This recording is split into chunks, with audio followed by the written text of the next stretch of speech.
GEC Godhra government engineering college Godhra, એમાં તમારે બેટા એડમિશન લેવું હોય તો બે રીતે લેવાય છે, ગુજકેટ પ્લસ બોર્ડ અને જેડબલઈ મેન્સ થ્રુ.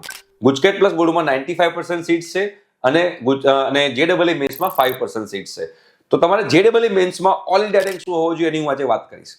અને બેટા તમારે આખી engineering admission procedure free of cost અમારી સાથે બધી ઇન્ફોર્મેશન જોઈતી હોય તો સ્ક્રીન ઉપર એક નંબર આવે છે, એ નંબર પર તમે લોકો વોટ્સએપ મેસેજ કરશો તો અમારી ટીમ તમને વોટ્સએપ ગ્રુપમાં એડ કરશે.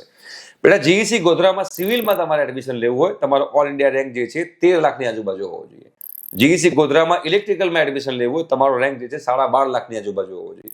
અને જીઈસી ગોધરામાં મિકેનિકલમાં જવું હોય, તમારો રેન્ક અગેન 13 લાખની આજુબાજુ હોય તો તમને લોકોને જીઈસી ગોધરા મિકેનિકલ મળી શકે છે. અગેન તમારે જીઈસી ગોધરા એટલે કે ગવર્મેન્ટ એન્જિનિયરિંગ કોલેજ છે, તો એમાં તમારે એડમિશન લેવું હોય જેડબલઈ મેન્સ થ્રુ કે ગુજકેટ પ્લસ બોર્ડ થ્રુ, તમારે લોકોએ એક જ ફોર્મ ભરવાનું છે, એ છે એસીપીસી, જેની પૂરેપૂરી માહિતી, પૂરેપૂરી ઇન્ફોર્મેશન તમને લોકોને જાગૃત આવાજ યુટ્યુબ ચેનલ પર મળી જશે.